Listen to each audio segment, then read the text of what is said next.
کی امت پر آیا تھا، پکڑے گئے، پھر کھانے کو کچھ نہیں رہا، چمڑے سوکھے جو تھے ان کو بھون کر پھر راکھ پھانکنے لگے، اور آخر ابو سفیان کو جا کر حضور ہجرت کر کے چلے گئے۔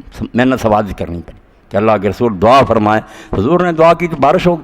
اللہ کہتا نبی کی تائید کے لیے، اس کے لیے ماحول ساتھ کر، ادھر وہ واز شروع کرتا، ادھر ہم مصیبتوں کا چکر چلا دیتے ہیں۔ اور ہوتا کیا، یہ نہیں کہ میرا کوئی نفع، لا اللہم یتضرع، یہی اب مقصود ہے، اس کو بیان کرنا چاہیے۔ کالم نویس لکھیں، عالم کہیں، سارے ٹی وی والے یہ بیان کریں، پھر مقصد ہے زلزلے کا پورا ہوتا۔ مصیبت کا اپنا حل الگ ہے، لا اللہم یتضرع۔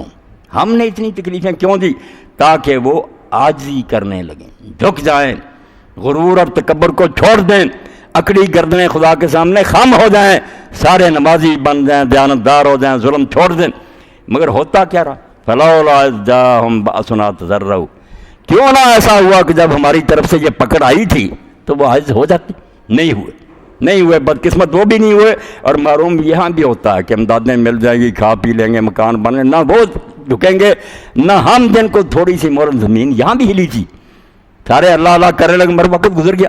ذہب السیئات، نہیں جس کو قرآن کہتا ہماری نفسیات کا اس سے بہتر بیان نہیں، اللہ کی کتاب ہے نا، وہ جانتا کہ جب وقت گزر جاتا کہتے ہیں یار مشکل وقت گزر گیا، بس بلا دیتے۔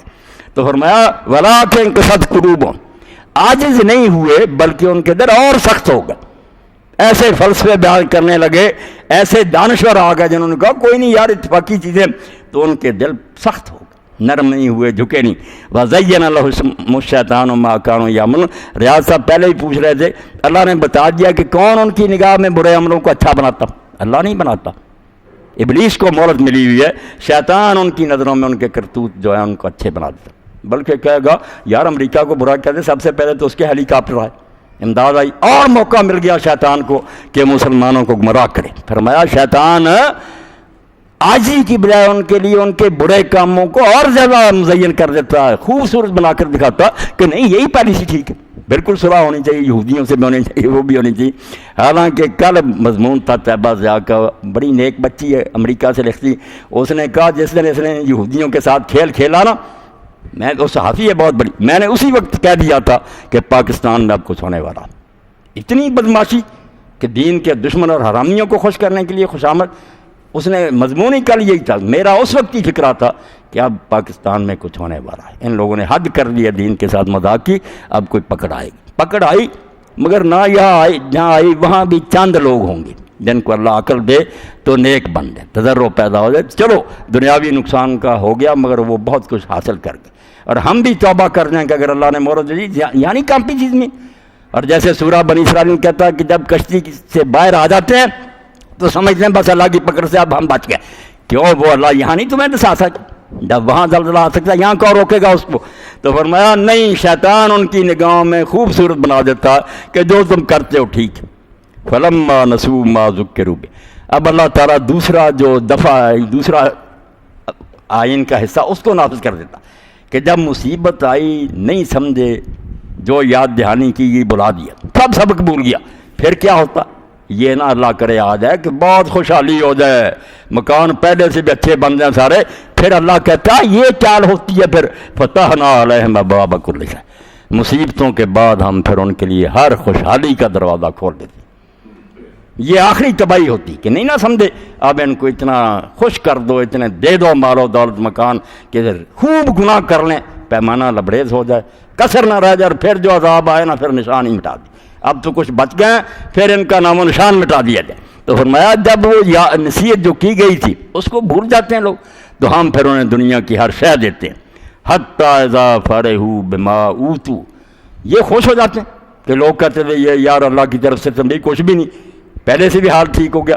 فرمایا جب وہ خوش ہو جاتے ہیں اس پر جو انہیں بعد میں ملتا ہے، اخذناہم بغتۃ، پھر بغیر کسی نوٹس کے ہم انہیں پکڑ لیتے ہیں اچانک، فاذا ہم مبلسون، اس وقت پھر بھاگنے کے لیے کوئی راہ نہیں رہتی، اب تو کوئی امید ہے نا، ادھر سے آگئی مال کو بچا ہو گیا، فرماتے ہیں بالکل بیاس ہو جاتے ہیں، سرے سے نشان مٹ جاتا ہے۔ فقطع دابر القوم الذین ظلموا، پھر ان ظالم لوگوں کی جڑ کاٹ دی جائے، دابر، اب تو اوپر سے شاخیں کاٹی نا پتے، فرمایا جڑ، نام ہی نہیں رہتا پھر، نہ قوم عاد کہیں نظر آتی، نہ سمود۔ والحمدللہ رب العالمین۔ اللہ اکبر۔ اللہ کہتا ہے جو نادان اور بیوقوف ہیں وہ تو کہتے رہیں گے یار اللہ ظالم ہے، بے رحم ہے، یہ کیا ہو رہا ہے۔ جو نیک ہیں وہ یہ نعرہ ماریں گے کہ والحمدللہ رب العالمین، کائنات کا مالک واقعی لائق تعریف ہے، جو ظالموں کو تمدید بھی کرتا ہے، اگر بعد میں بعد نہیں آتے تو پھر ان کا نشان بھی مٹا دیتا ہے۔ وہ جو کرتا ہے خوب کرتا ہے، آنت دانا کند، جو وہ کر رہا نا اس کو جانا چاہیے، ہاں کسی بات پر اعتراض نہیں کرنا چاہیے کہ اللہ یہ کرتا ہے۔ سبحان اللہ و بحمدہ، اللہ تعالیٰ نے جو ہم کہتے ہیں سبحانک اللہم، مگر اس کی تہ تک نہیں پہنچتے کہ جب تم نے اللہ کو یہ مان لیا کہ میرے اللہ تجھ میں عیب کوئی نہیں ہے، تو ہر خوبی کا مالک ہے، پھر تمہارے دماغوں میں یہ وسوسے کیوں پیدا ہوتے ہیں؟ شیطان تمہیں کیوں پریشان کرتا ہے؟ یہ چون چرا نہیں ہونی چاہیے، ہر وقت اس حاکم عادل کے سامنے سر جھکاؤ، اس کی بات کو مانو، سر نیاز بباعث نہاد و گردن تو کہ آنچ حاکم عادل کند ہم عادل سے۔ یہ سیکھنا چاہیے اس عذاب سے ہمیں کہ وہ حاکم عادل جو کچھ کرتا ہے عین عدل ہوتا ہے، اس میں ظلم نام کی کوئی شے نہیں ہوتی، اور ہر وقت ہمیں اس کے سامنے عاجزی سے سر جھکائے رکھنا چاہیے کہ ہم اپنی جہالت اور بیوقوفی سے چیختے ہیں کہ یہ کیوں ہوا، جو کرتا ہے تو ٹھیک کرتا ہے۔ اگر اس کی مسئلہ ہم نہیں سمجھتے تو وہ ہمارے علم کی کوتاہی ہے، ہمیری نظر دور تک نہیں ہے۔ تیرے بارے میں جب ہم ایک مرتبہ مطمئن ہو گئے کہ جب تجھ میں عیب کروں تو فضول کام کیوں کرے گا، وہی کرے گا جو ہے درست ہوگا، ثواب ہوگا۔ یہ سب کو جو ہے نا اس وقت دہرانے کی ضرورت ہے۔ دیکھ رہے ہیں کہ لوگ کارم لکھ رہے ہیں یا ٹی وی پر آتے ہیں نا بیان، وہ گمراہ کرنے والے ہیں۔ قرآن بتاتا ہے کہ جب مصیبتیں آتی نا ایسے خبیث دانشور اٹھ کھڑے ہوتے رہے جو کہتے قدرتی آفت ہے، یار کیوں گھبراتے ہو، ایمان اور عمل کا کیا تعلق، نیک نہیں مارے گا۔ یہ بھی ایک مغالطہ ہوتا کہ وہاں سارے برے تھے، یہ بھی شیطان دھوکہ دیتا کہ نیک بھی مرے۔ حالانکہ اللہ کے رسول علیہ السلام سے جب لوگوں نے پوچھا کہ جب عذاب آتا ہے تو نیک بس سب مرتے ہیں سوائے اس عذاب کے جو نبی کے اعلان کے بعد آتا ہے، وہ چونکہ اطلاع دے کر آتا ہے کہ اب تم نے نہیں مانا عذاب آئے گا۔ اللہ تعالیٰ نبی علیہ السلام کو اور اس کے ساتھیوں کو ہجرت کا حکم دیتا کہ علاقہ خالی کر دو، باقی برباد ہوتے، اس میں کوئی نیک نہیں مرتا۔ مگر یہ اب کوئی نبی نہیں، یہ سب اسی طرح ہوتا کہ ملے جلے مرتے۔ تو رسول کریم علیہ السلام سے پوچھا یا رسول اللہ نیک بھی مرتے ہیں؟ فرمایا ٹھیک ہے، دیکھنے میں سارے لوگ ایک یکساں نظر آتے ہیں، مر گئے، بہت فرق ہے، زمین و آسمان کا فرق ہے۔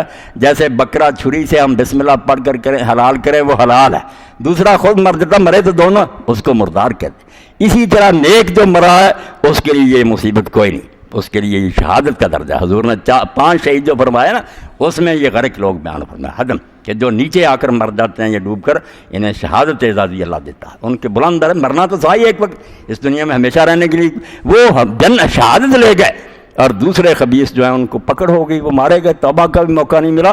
اس لیے تم ظاہری نہ دیکھو کہ یکساں نظر آتے ہیں، باطن میں ان میں زمین و آسمان کا فرق ہے۔ نیک جو ہے ان کے درجات بلند ہوتے ہیں، برے جو ہیں ان کو مرض ان کی ختم کرتی جاتی ہے۔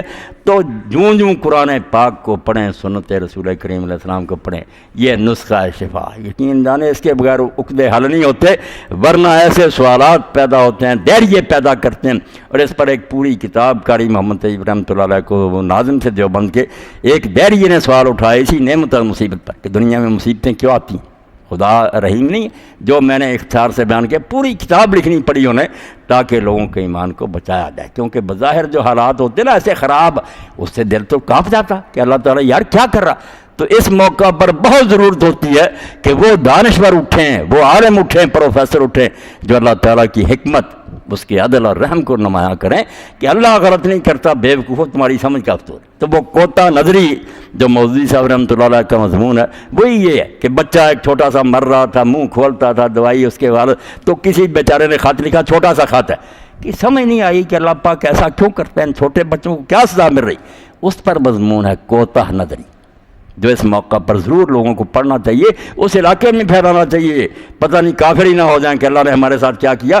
کوتا نظری سنبھالتی ہے کہ تمہاری عقل کا فطور ہے، تم تھوڑی دیر دور تک دیکھتے ہو، اللہ جو کرتا اس میں بہت بلائیاں اور مسلطیں ہیں، صرف تم سمجھتے نہیں۔ تو فرشتوں کی طرح کہہ دو کہ اللہ تو پاک ہے، ہمارا علم تھوڑا ہے، انک انت العلیم الحکیم، تو سب کچھ جانتا ہے، تو دانا ہے۔